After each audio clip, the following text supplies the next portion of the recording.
Welcome to Democracy Now!, democracynow.org, the War and Peace Report. I'm Amy Goodman. We're broadcasting from Park City, Utah. The White House is rejecting a call to return all of Guantanamo Bay to Cuba, a day after Cuban President Raul Castro said restoring Havana's control of the bay is a prerequisite for normalizing ties with the U.S. The United States has controlled the area of Cuba since 1903. The area contains a notorious U.S. prison as well as a large naval base. On Thursday, White House Press Secretary Josh Earnest was questioned about the future of Guantanamo. Is it the president's intention when he finally does close the Guantanamo facility to give back the actual territory to Cuba? No. No. So he wants to hang on to Guantanamo even after he empties the prison. Yeah, the president does believe that the prison at Guantanamo Bay should be closed down, but the naval base is not something that we believe should be closed. In other Cuba news, 8 Republican and Democratic U.S. senators have introduced legislation to repeal all restrictions on U.S. citizens' travel to Cuba. Democratic Senator Richard Durbin of Illinois co-sponsored the bill. We tried it for 50 years. We said if we closed the door on Cuba, Cuba would change.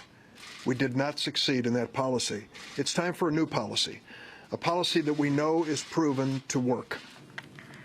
In Pakistan, at least 35 people have reportedly died after a bomb exploded during Friday prayers at a Shiite mosque in the South province of Sindh. Dozens were wounded. Meanwhile, in Afghanistan, 3 American contractors were killed Thursday in a possible insider attack at a military base attached to Kabul's international airport. Earlier in the day, 16 Afghans, including 4 police officers, died when a suicide bomber targeted the funeral of a slain Afghan police commander. In other Afghan news, the U.S. military has begun classifying key information about U.S. efforts to train an Afghan security force and the cost of U.S.-funded infrastructure projects. The Egyptian wing of the Islamic State is claiming responsibility for a series of attacks that killed at least 27 security personnel in North Sinai province. The first attack targeted a military headquarters base and hotel, killing 25 and wounding at least 58, including 9 civilians. South Africa has granted parole to apartheid death squad leader Eugene Kock. He was dubbed Primeval for his role in the torture and murder of scores of black South African activists in the 1980s and early 90s. He had been imprisoned since 1994, the year Nelson Mandela and the African National Congress came to power. On Capitol Hill, the Republican-led Senate has passed a bill to approve the Keystone XL oil pipeline. The Senate bill passed 62 to 36, 5 votes short of the number needed to overturn a potential veto by President Obama. In New York, the girlfriend of Akai Gurley says she plans to file a $50 million lawsuit against the New York Police Department. Gurley was shot dead by an officer in the dimly lit stairwell of a Brooklyn housing project in November. New York Police Commissioner William Bratton described the shooting as an accident, saying Gurley, who is African-American, was totally innocent. In academic news, Professor Stephen Salaita has filed a lawsuit against the University of Illinois and unnamed donors. Last year, the university withdrew a job offer to him after he posted tweets harshly critical of the Israeli assault on Gaza. A San Francisco public defender was arrested Tuesday inside a courthouse after she objected to city police officers questioning and photographing 2 suspects without their attorneys present. When the attorney, Jamie Tillotson, first objected, an undercover police officer threatened to arrest her for resisting arrest. Moments later, she was handcuffed. The incident was filmed and posted on YouTube. An activist from the anti-war group CodePink attempted to perform a citizen's arrest of former Secretary of State Henry Kissinger when he arrived Thursday to testify on global security challenges at a Senate Armed Services Committee meeting. Kissinger served as Secretary of State and National Security Advisor during the Vietnam War under Presidents Nixon and Ford.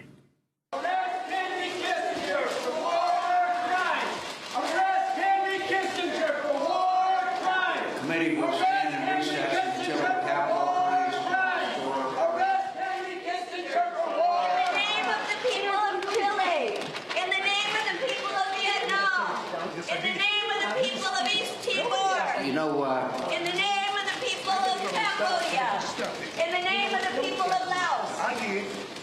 Senator John McCain lashed out at the protesters and called on the Capitol Hill police to remove them.